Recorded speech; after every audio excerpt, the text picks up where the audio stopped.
कहानी की शुरुआत में हम एक सबमरीन को देखते हैं जिसके अंदर एक आदमी मार्क था जो रेस्क्यू टीम का लीडर होता है। मार्क और उसकी टीम के लोग यहाँ कुछ लोगों को बचाने के लिए आए होते हैं। वो सब उन लोगों को उस मरीन से बाहर निकाल ही रहे थे। तभी अचानक एक बहुत बड़ा क्रीचर उनकी मरीन से टकरा जाता है। उस झटके की वजह से वो मरीन टूटने लगती है, इसलिए जल्दी से वो बचे लोगों को वहाँ से बाहर निकालने लगते हैं। कुछ लोगों को वो ऊपर ले आते हैं, लेकिन बाकी कुछ लोग उस मरीन के अंदर ही फंस जाते हैं। इसलिए मजबूरन वो बाकी लोगों को छोड़कर वहाँ से भाग निकलते हैं। जैसे ही वो वहाँ से निकलते हैं, पीछे से वो क्रीचर उस मरीन को पूरी तरह तबाह कर देता है। इसके बाद हमें पूरे 5 साल बाद दिखाया जाता है, जहां एक हेलीकॉप्टर सीधा समुद्र के बीचों बीच बसे एक रिसर्च सेंटर जिसका नाम माना 1 है उसकी तरफ बढ़ रहा था। वो हेलीकॉप्टर सीधा उस रिसर्च सेंटर पर आकर लैंड होता है। उस हेलीकॉप्टर से एक आदमी जैक, जो इस रिसर्च सेंटर का ओनर था, वो बाहर आता है। जैक रिसर्च सेंटर की टीम के लीडर डॉक्टर जैंग से मिलता है। इस सेंटर पर डॉक्टर जैंग के साथ उसकी बेटी जैनी भी थी। वो डॉक्टर जैक को सीधा समंदर के अंदर बने अंडर वाटर स्टेशन पर ले जाता है, जिसके पास बहुत बड़ी बड़ी व्हेल और भी कई तरह के समुद्री जीव थे, जिन्हें देखकर वो बहुत खुश हो जाता है। डॉक्टर उसे बताता है कि आज तक हम सिर्फ मारियाना ट्रेंच को ही दुनिया की सबसे गहरी खाई मानते आ रहे हैं, लेकिन ऐसा बिल्कुल नहीं है, क्योंकि मारियाना ट्रेंच के नीचे हमें और भी कई तरह की खाइयां मिली हैं। हमें लगता है कि उन खाइयों के नीचे कोई ऐसी चीज हो सकती है जो पहले हमने कभी न देखी हो। इसलिए उन्होंने उस समंदर के अंदर अपनी एक सबमरीन भेजी होती है, जिसके अंदर पूरे 3 लोग थे। उस सबमरीन को एक लड़की एलिस चलाकर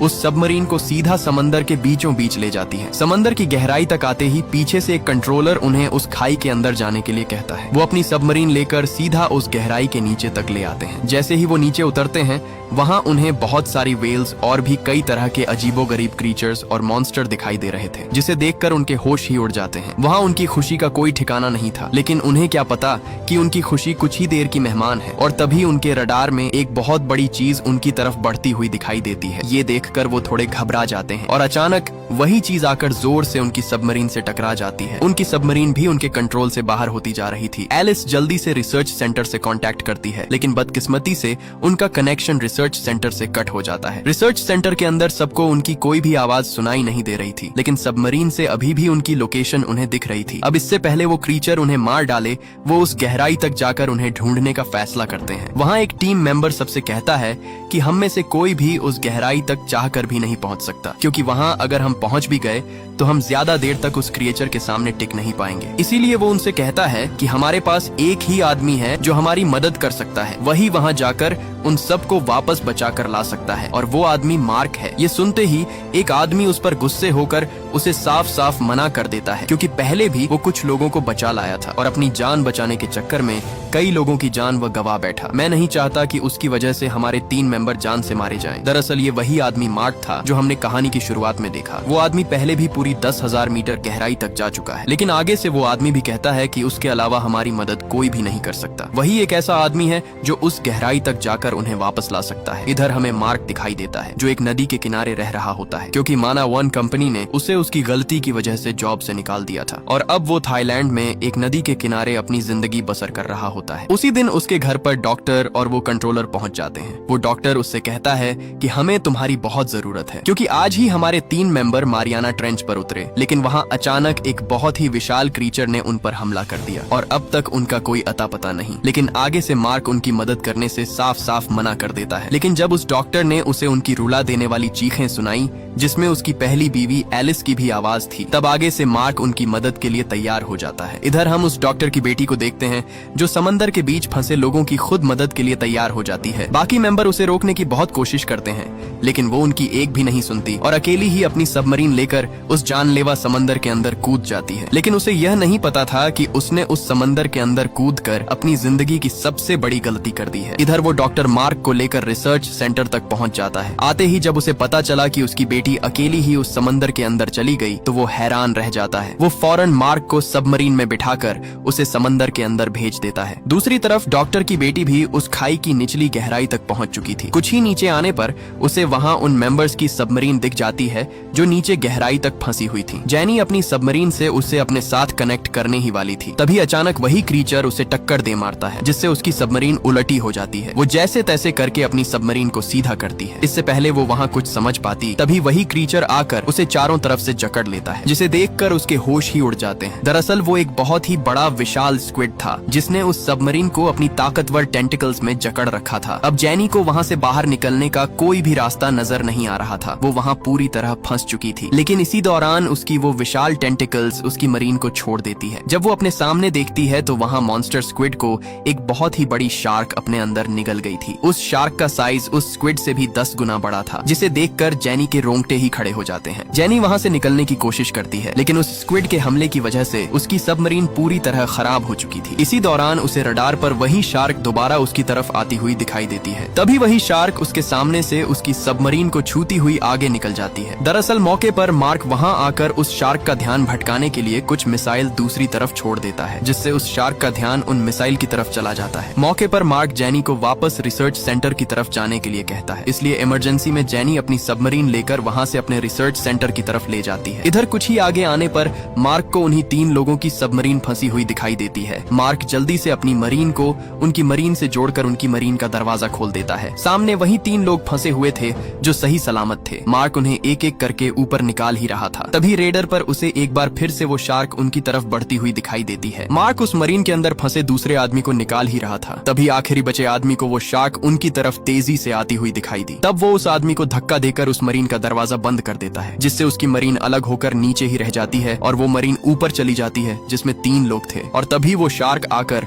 उसकी मरीन को वहीं पर तबाह कर डालती है, जिसे देखकर बाकी दोस्तों को बहुत दुख होता है, क्योंकि उनका साथी उनकी जान बचाकर खुद अपनी जान गंवा बैठा। इसके बाद वो सब उस रिसर्च सेंटर तक पहुंच जाते हैं। यहाँ अब उन्हें पता चलता है कि जिसने उन पर हमला किया है वो बहुत ही खतरनाक शार्क मेगालोडॉन थी, जिसका साइज पूरे 90 फुट है और इस शार्क का साइज बाकी सब शार्क से बहुत बड़ा था। इस शार्क के जबड़े इतने ज्यादा बड़े हैं कि अगर ये चाहे तो एक ही झटके में इनकी पूरी 2 बड़ी सबमरीन्स को अपने अंदर निगल सकती है। अब यहाँ ये लोग अपना अगला प्लान बनाते हैं, क्योंकि अगर उस शार्क को न मारा गया तो वो इन्हें जिंदा नहीं छोड़ेगी। इधर हम जैनी की बेटी को देखते हैं, जो खेलते खेलते उस अंडर वाटर स्टेशन के बिल्कुल सामने जा पहुंचती है। वो वहाँ खड़ी ही थी। इसी दौरान उसके सामने वही शार्क मैग आ जाती है और तभी अचानक वो उस पर हमला कर देती है। उसकी चीख सुनकर सब उसकी तरफ भागते हैं, लेकिन जब सब उसके पास पहुंचे तो खुशकिस्मती से वो सही सलामत खड़ी थी। उस शार्क प्रूफ ग्लास की वजह से वो शार्क उस ग्लास को तोड़ नहीं सकी, लेकिन उसके बहुत ही खतरनाक दांतों के निशान देखकर मार्क के होश ही उड़ गए। इसी दौरान उस ग्लास के सामने एक व्हेल आती है। वो समझते हैं कि ये दांत उसी व्हेल के होंगे, लेकिन तभी अचानक वही शार्क आकर उसे अपने जबड़ों के अंदर दबोच कर वहां से ले जाती है, क्योंकि अब उस शार्क को उनका ठिकाना पता चल चुका था और यहाँ अब उन सब की जान बहुत खतरे में पड़ चुकी थी। अब वो शार्क कभी भी आकर उन्हें खत्म कर सकती है। तभी अचानक उन्हें खबर मिलती है कि यहाँ से कुछ ही दूर पूरे 3 बड़े जहाजों पर हमला हुआ है, इसलिए वो सब अपनी शिप लेकर उसी की तरफ बढ़ते हैं। थोड़ी ही देर बाद वो वहाँ पहुँच जाते हैं। वहाँ उनके सामने चारों तरफ मलबे के ढेर पड़े थे। उस मलबे में बहुत सारी छोटी छोटी शार्क मरी हुई पड़ी थी। थोड़ा देखने पर उन्हें मलबे में से एक कटा हुआ हाथ मिला, जिससे साफ था कि जितने भी लोग यहाँ थे वो सब उस शार्क के शिकार बन चुके हैं। इसी दौरान उन्हें दूर वही शार्क आती हुई दिखाई दी। अब यहाँ ये सब उस शार्क को मारने का फैसला करते हैं, लेकिन उसे मारने के लिए उन्हें उसके करीब जाना होगा और अगर वो उसके करीब गए तो वो उन्हें जिंदा अपने अंदर निगल जाएगी। इसलिए मार्क पानी के अंदर जाने के लिए तैयार हो जाता है। मार्क उस शार्क पर एक ट्रैकर लगाएगा ताकि वो ट्रैकर उसके अंदर लगाकर उसे अपने जाल में फंसाकर मार सके। मार्क ट्रैकर गन लेकर सीधा उस पानी के अंदर कूद जाता है। मार्क तैरता हुआ उसके बहुत करीब जा चुका था। जैसे ही उसे वो शार्क दिखाई दी, वो जल्दी से गन निकालकर उस पर ट्रैकर शूट कर देता है, जो सीधा उसके अंदर जा धंसा। मौके पर शिप कैप्टन जल्दी से उसे वापस खींचने लगता है। जैसे ही वो उसे अपने पास खींचते हैं, पानी में हलचल होने की वजह से उस शार्क का ध्यान मार्क की तरफ आ जाता है। वो शार्क उसकी तरफ तेजी से बढ़ती है, लेकिन मार्क भी शिप के बहुत करीब था। वो शार्क उसे खाने ही वाली थी।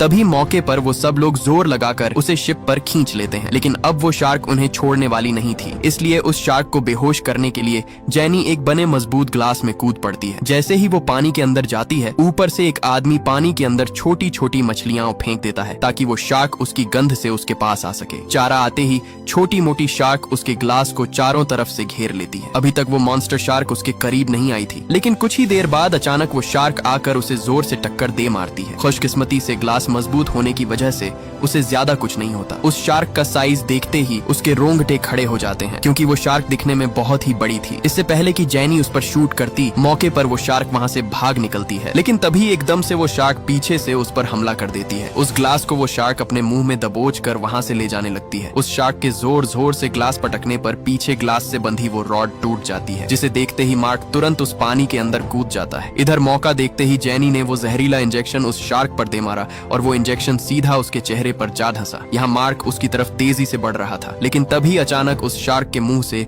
वो ग्लास बाहर जा निकला। जैसे तैसे करके मार्क उसके करीब पहुंच ही जाता है, लेकिन तब तक जेनी का ऑक्सीजन मास्क टूट चुका था। ऑक्सीजन भी धीरे धीरे खत्म होने लगी, लेकिन मार्क उसे यहाँ अकेला छोड़ने वाला नहीं था। वो जल्दी से उस ग्लास को खोलने की कोशिश करता है, लेकिन इसी दौरान वो शार्क दोबारा उनकी तरफ बढ़ रही थी। इधर मौका देखते ही टीम के लोगों ने पानी के अंदर एक बहुत ही बड़ा गोश्त का टुकड़ा फेंक दिया ताकि उस शार्क का ध्यान भटका सके। जैसे ही वो गोश्त का टुकड़ा पानी के अंदर उतरता है, अगले ही पल एक ही झटके में वो मॉन्स्टर शार्क उसे अपने अंदर निगल जाती है। इसी का फायदा उठाकर मार्क ने जल्दी से जेनी को ग्लास से बाहर निकाला और ऊपर शिप की तरफ बढ़ने लगा, लेकिन तभी अचानक एक बार फिर से उस शार्क ने उन पर हमला कर दिया। अब उन्हें लगा कि उनकी मौत पक्की है, लेकिन उसी पल उस शार्क के कंधे पर टूटी हुई वो रॉड अटक जाती है, जिससे उन्हें वहां से भागने का मौका मिल गया। कुछ ही सेकंड बाद उस शार्क पर लगा इंजेक्शन अपना काम कर गया, जिससे वो शार्क वहां कमजोर पड़ गई और आखिरकार इंजेक्शन की वजह से वहीं पर बेहोश हो गई। इसी का फायदा उठाकर मार्क जल्दी से उसे ऊपर डेक पर ले आया, लेकिन तब तक देर हो चुकी थी और जेनी पूरी तरह बेहोश हो चुकी थी। लेकिन काफी कोशिश करने के बाद उन्होंने आखिरकार उसे बेहोशी के मुंह से निकाल ही लिया। होश आने पर जब वो बाहर आकर देखती है तो वहाँ उस शार्क को रस्सियों से बांधकर लटकाया हुआ था। तभी एक आदमी जो तस्वीर के चक्कर में उस शार्क के विशाल दांतों के सामने टेक लगाकर खड़ा ही था, अचानक शार्क हिली और वो डरकर सीधा पानी में जा गिरा। सब दोस्त उसे गिरता देख हंसने लगे। इससे पहले कि वो उसे बाहर निकाल पाते, तभी पानी से निकलती हुई एक बहुत ही विशाल शार्क उसे अपने अंदर निगल गई। उस विशाल शार्क ने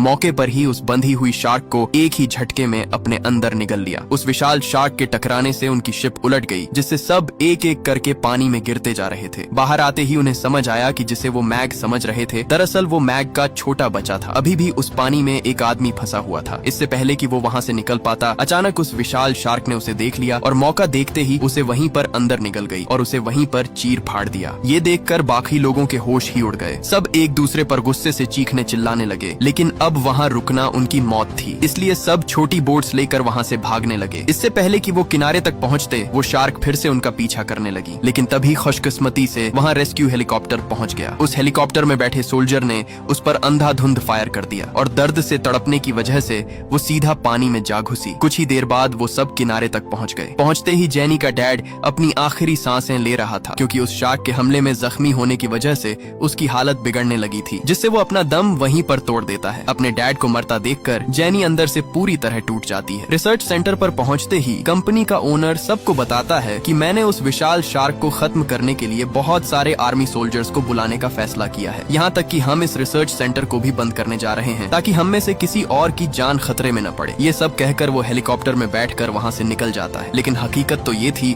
कि उसने किसी आर्मी को नहीं बुलाया था। दरअसल वो खुद शार्क को मारकर सारा क्रेडिट खुद लेना चाहता था, ताकि उसका रिसर्च सेंटर बंद न हो। उसने उस शार्क को मारने के लिए कई तरह के खतरनाक बॉम्ब मंगवा लिए थे। कुछ ही देर बाद वो सब उस जगह पर पहुंच जाते हैं जहां वो शार्क थी। पहुंचते ही उन्होंने पानी के अंदर बॉम्ब बरसाना शुरू कर दिए। उन बॉम्ब के फटते ही पूरे पानी में उस शार्क के टुकड़े टुकड़े हो जाते हैं, जिसे देखकर उसे लगा कि आखिरकार उसने उस विशाल शार्क को मार ही डाला। लेकिन जब वो उन गोश्त के टुकड़ों के पास पहुंचे, तब उन्हें पता चला कि जिसे उन्होंने मारा है वो कोई शार्क नहीं, बल्कि एक बड़ी व्हेल थी, जो उनके बरसाए गए बॉम्बों की वजह से मारी गई। उनकी शिप जैसे ही वहाँ से जाने लगी, तभी पीछे से खड़ा वो ओनर पानी के अंदर जा गिरा। वो शिप उसे देख नहीं पाई और वहाँ से चली गई। बदकिस्मती से वो विशाल शार्क भी उसकी तरफ ही बढ़ रही थी। वो बचने के लिए जल्दी से उस व्हेल के ऊपर चढ़ने लगा, लेकिन पीछे से अचानक वो शार्क आकर उसे अपने अंदर निगल गई। इधर अपनी शिप के अंदर मार्क को पता चलता है कि वो शार्क दूसरी तरफ बसे समुद्री बीच की तरफ तेजी से बढ़ती जा रही है। उस बीच के अंदर मजाक कर रहे बेचारे लोगों को क्या पता कि कुछ ही देर बाद उनकी मौत उनके पास पहुंचने वाली है। सब लोग अपने मजे में गुम थे, लेकिन इधर वो विशाल शार्क भी उनकी तरफ ही बढ़ रही थी। कुछ ही देर में वो विशाल शार्क उस बीच तक पहुंच गई और पहुंचते ही उसने सब लोगों पर अपना हल्ला बोल दिया। उसने एक के बाद एक सब लोगों को अपने अंदर निगलना शुरू कर दिया। सब लोग अपनी जान बचाकर इधर उधर भागने लगे, लेकिन अब बहुत देर हो चुकी थी, क्योंकि वो शार्क सबको जिंदा निगलती जा रही थी। लेकिन तभी मौके पर मार्क और उसकी टीम वहाँ अपनी शिप लेकर पहुंच जाती है। मार्क ने जल्दी से एक डिवाइस उस पानी के अंदर फेंकी,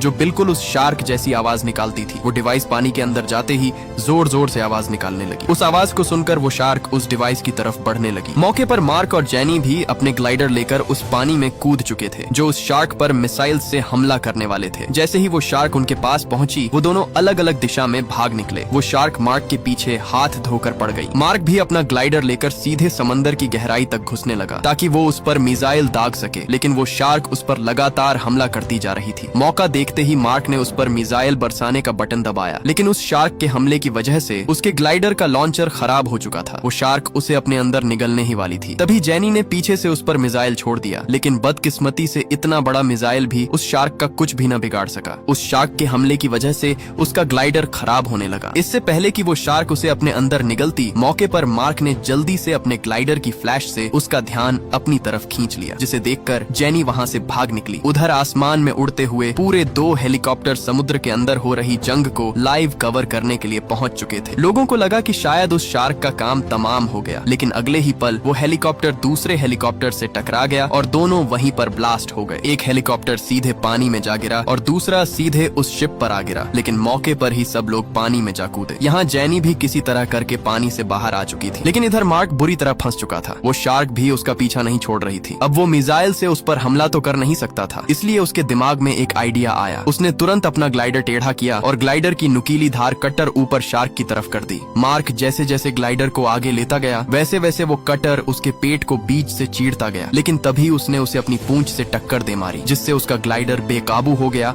और उसका ग्लाइडर काम करना बंद कर देता है। अब गुस्से से भरी वो शार्क उस पर अंधे की तरह टूट पड़ी। उसने एक ही झटके में उसे अपने जबड़ों में कस के दबोच लिया। उसके नुकीले दांतों ने उसके ग्लाइडर का ग्लास तोड़ दिया, जिससे पानी उसके ग्लाइडर के अंदर भरने लगा। मौका देखते ही मार्क ने जल्दी से ग्लास को लात मारकर उसे तोड़ा और किसी तरह करके उस ग्लाइडर से बाहर आ निकला। उसने जल्दी से अपना भाला बाहर निकाला और सीधा उसकी आंख पर दे मारा। उस हमले की वजह से वह तड़पने लगी। तड़पने की वजह से वह पानी से बाहर आ निकली। मौका देखते ही मार्क ने उसकी दूसरी आंख भी फोड़ डाली और कुछ नजर न आने पर वह सीधा पानी में जा गिरी। उसके गिरते ही उसका खून पूरे समुद्र में फैल गया और उसकी गंध की वजह से सब छोटी शार्क उसके पास आ गईं और देखते ही देखते वो सब अपने खाने पर टूट पड़ी। तभी जेनी भी दूसरा ग्लाइडर लेकर पानी के अंदर आ पहुंची और उसे पानी से बाहर निकालने में कामयाब हो गई और आखिरकार वो सब उस विशाल शार्क को मारने में कामयाब हो गए और ये मूवी यहीं पर एंड हो जाती है।